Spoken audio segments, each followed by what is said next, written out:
Welcome back, student. Today we'll discuss on hardening, tempering, okay, and ostempering and martempering. These are the basically heat treatment process of different heat treatment process. In the previous lecture video, we already discussed on different heat treatment process like annealing and normalizing, and we are doing that on the difference between uh, the two heat treatment process like annealing and normalizing. Now in this class actually learn about that hardening and tempering. Okay, now hardening. uh, Hardening is, first of all, it's a one type of heat treatment process. It's one heat treatment process in which the main objective or main objects of hardening are that number one, to increase the hardness of the metal, okay. Second option, that second point, that to enable it to other metal. So the basically the hardening process is basically uh, first of all, hardening process is done by the first of all the bringing the steel into austenite range by proper soaking at a temperature which depends on the thickness of the section. Okay, bringing the steel, first of all, hardening involves that bringing the steel into the austenite range by proper soaking at a temperature which depends, okay, which depends on the thickness of the section. And second, that quenching medium. So quenching medium basically in hardening process, that is basically used, that salt bath, water and oil. So for all the cases, for when you're doing that quenching medium, generally when you use that salt bath, there are some advantage, also some disadvantage also. Similarly, for water also there are some advantage and disadvantage, and for oil also. Now there are some advantage and disadvantage of some in quenching medium. Now quenching medium, mostly which is used basically, that is basically water. What is the cause of that? Because of the abundant availability and greater heat removal capabilities, okay, and low cost. This is the important point, that low cost. That's why water basically used for maximum cases as a quenching medium. Also, salt may be added basically with water, and then it is called salt bath.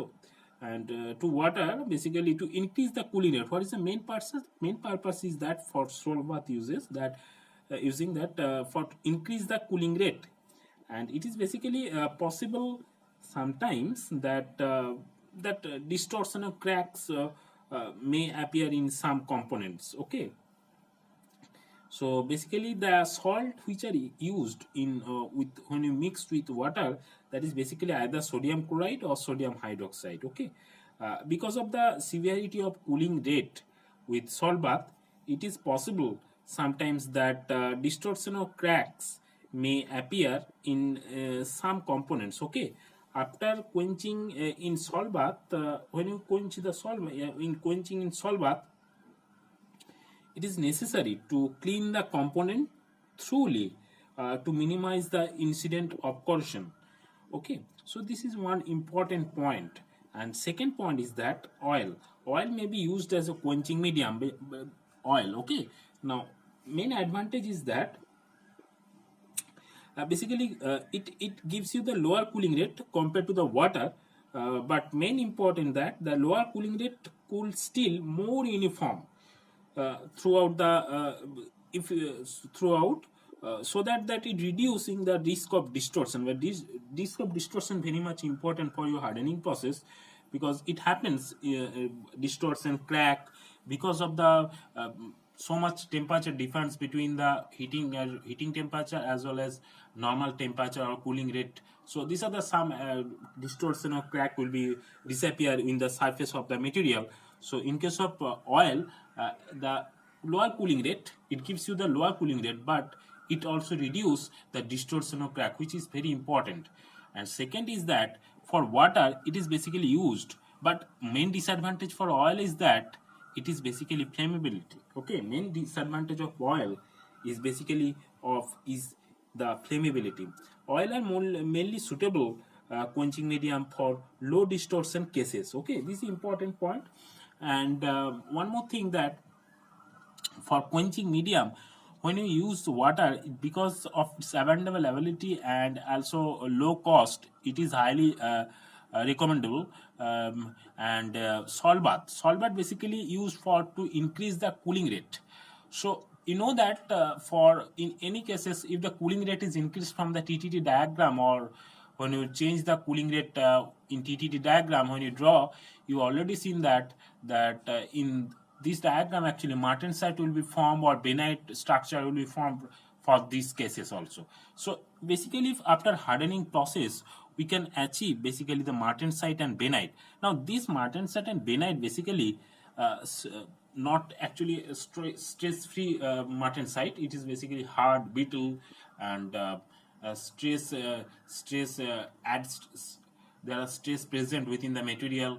Residual stress are present. So distortion or crack may be appear within the surface of the material. So in hardening process, but moreover, the scenario is that you can achieve the martensite by bainite phase, but the main disadvantage is that martensite and that bainite, basically this martensite and this bainite are basically gives you the distortion. It maybe gives you the distortion, crack, or it may be possible that it gives you the brittle in nature, maximum chances, and it's basically hard in nature.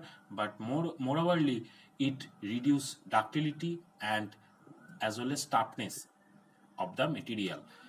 So this is the disadvantage. For that, we can doing another heat treatment that we also some name is basically tempering. So now next topic or next heat treatment process is that tempering. Now this is the tempering heat treatment process.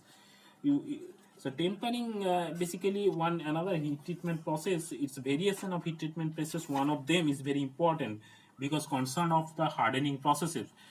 If you concern about the hardening process, the main phase produced, that is basically martensite or bainite, and basically this martensite and bainite basically hard and brittle, lack toughness, lack ductility, and obviously distortion and crack may be possible within the structure, as well as some crack distortion also possible.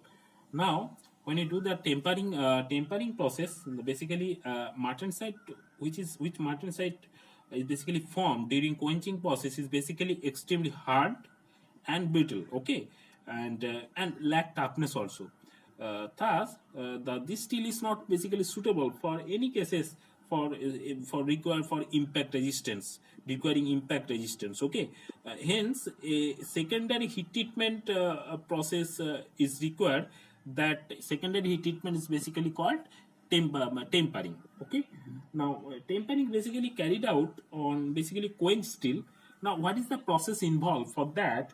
The process involved is that involvement is that, first of all, the temper procedure involves, first of all, quench steel to a temperature from 200 to 400 degrees Celsius. So 200 to 400 degrees Celsius, and holding it for a while, and then cooling. Basically it's a one-way process. If hardness is to be gained, the quenching process is to be repeated, okay. And one more thing, that because what is the objective actually of tempering process? That objective is that it's basically objective to sacrifice to achieve the necessary toughness and ductility, and this is the very important. To achieve this, actually tempering process are done. Now and tempering basically carried out on quench steel, and in quench steel, that the process that which is involves, that is first of all the heating the quench steel to a temperature above 200 to 400 degrees centigrade, and holding it for a while, okay. And you can get your martensite is transformed into temper martensite, and which is basically the that temperature is called temper martensite, and that is basically it gives you the high amount of or not actually high amount, but it relieve the internal stress and also improve the ductility. But in case of hardening process, what martensite and what amount of bainite, or what type of martensite bainite you get, that is not possible for you. That you get your maximum or high amount of high amount of ductility or high amount of toughness. Okay, this is not possible. But in case of tempering process, when you are doing a tempering process after hardening or after quenching process, you can get that martensite will get after the tempering process. But main difference is that martensite is not actually the martensite. That martensite is basically called, this martensite is basically called temper martensite after tempering process. And this temper martensite properties are that it improves ductility as well as it improves necessary toughness, so by sacrificing the hardness. Because of hardness is basically relation with the of strength, is that hardness is proportionally with strength. If the strength value is increased, hardness value also increase for a particular material, for a particular steel. Now, we know that in between martensite, benite, or any other type of phases like martensite and benite, it gives you maximum amount of hardness, give that a phase that is called martensite. After that, benite, it's somehow lower value than martensite. So by sacrificing of hardness values, you can achieve temper martensite, which is after tempering process, which is basically it's possible to reduce the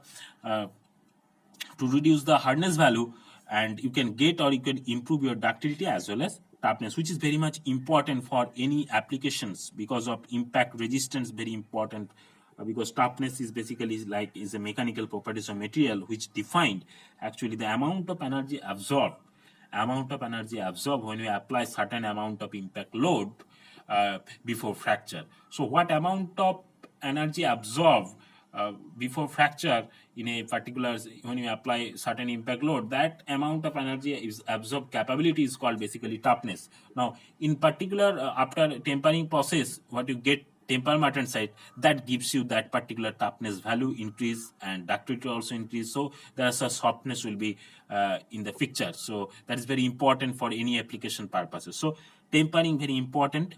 Now as the one important point is that the higher the tempering temperature, the lower would be the final hardness. So this is an important point. The higher the tempering temperature, the lower would be the final hardness for tempering process. Okay.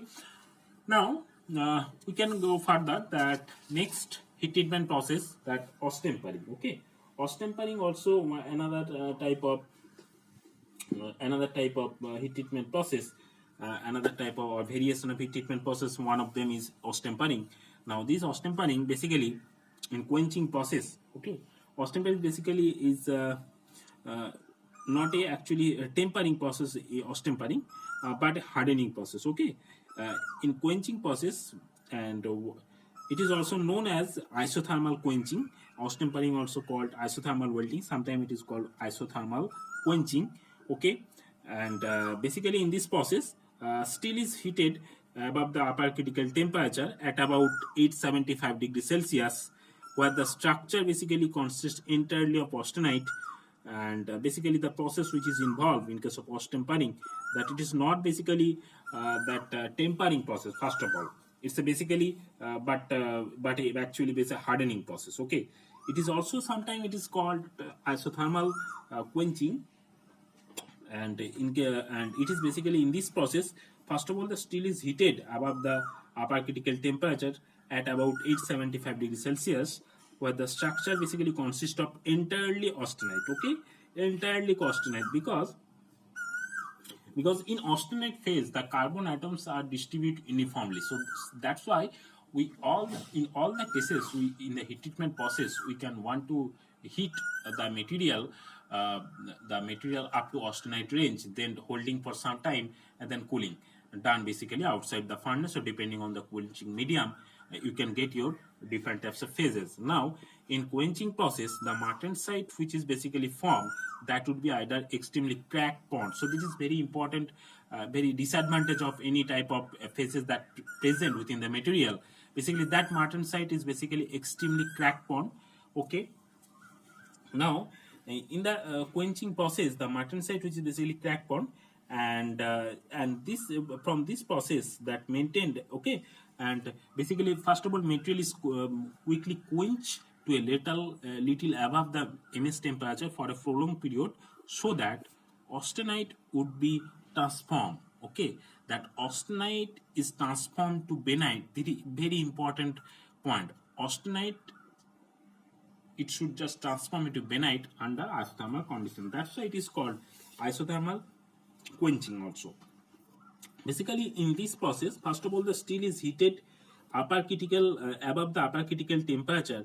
Above the upper critical temperature, that temperature is basically 875 degrees Celsius. Okay, and the structure basically consists of that time basically entirely austenite. We already discussed on that because of the carbon atoms are distributed uniformly throughout the structure.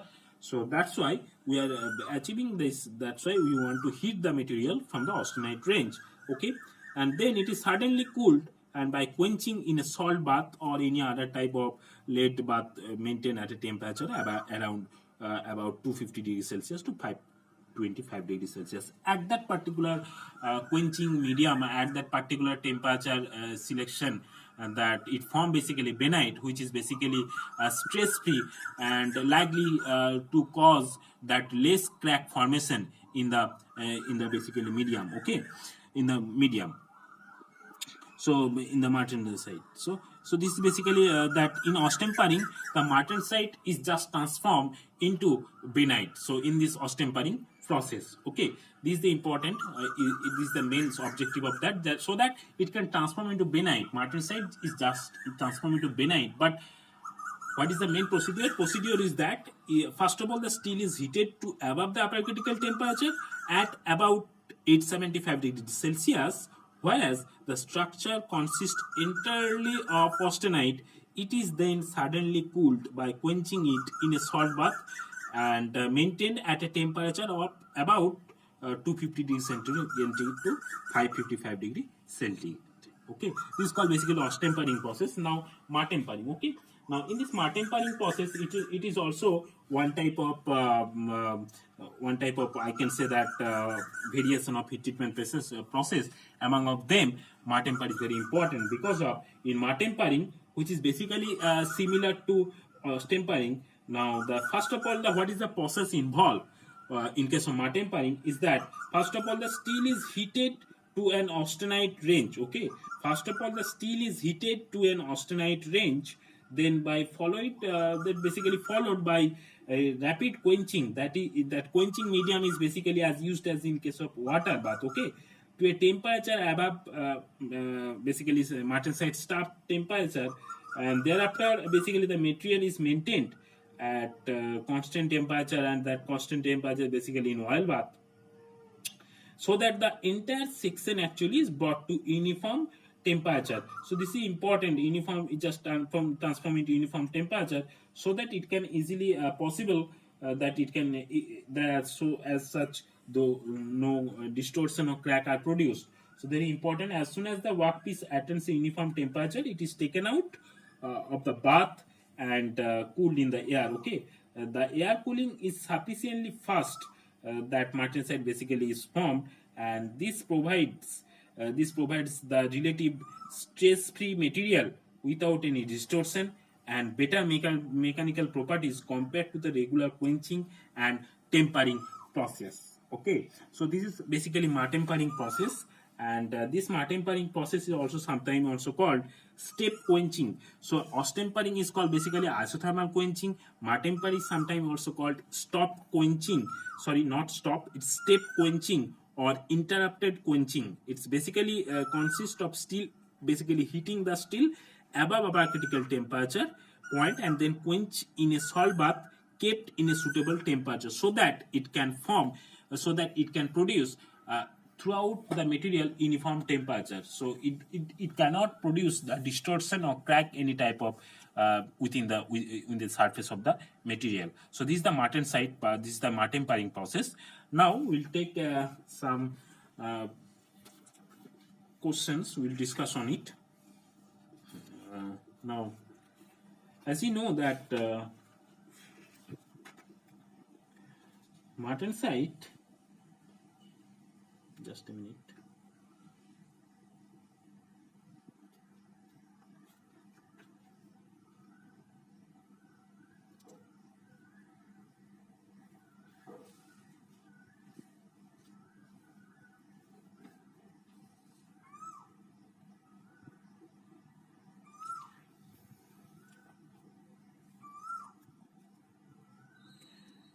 in case of Martin-Paring, so we can do that. Suppose if you discuss, just give me the answer. So annealing, okay. Suppose is the annealing. So question number 1, annealing, nitriding. So nitriding basically a case hardening process which we'll discuss in the next class. Martin-Paring,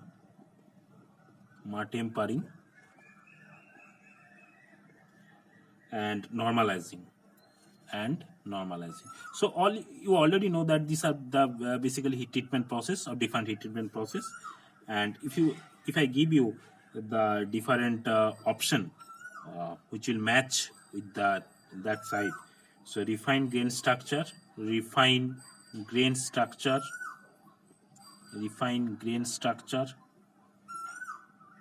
improve the hardness, improve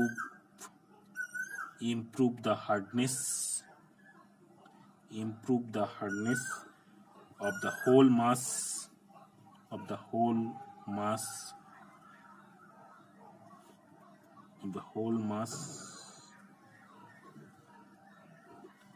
increase the surface hardness, increases surface hardness, and option D, improves ductility.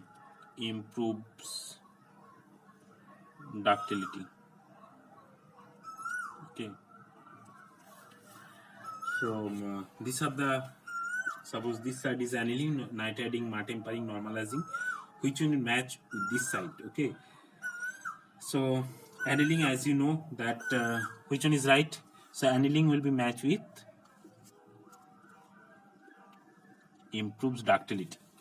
Okay, for normalizing, what is the main objective? Main objective to refine the grain structure for normalizing. And nitriding we already discussed, we will discuss in the next lecture video. The nitriding basically is used for increase the surface hardness.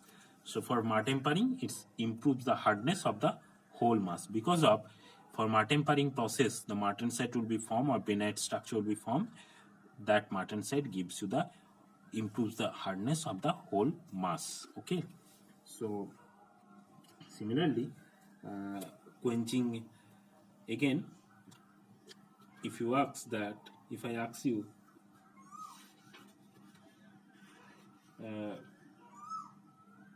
in Austin-Paring process, just tell me, in the Austin-Paring process of heat treatment, austenite changes into number 1 martensite, number 2 torsite, number C sorvite, number D bainite.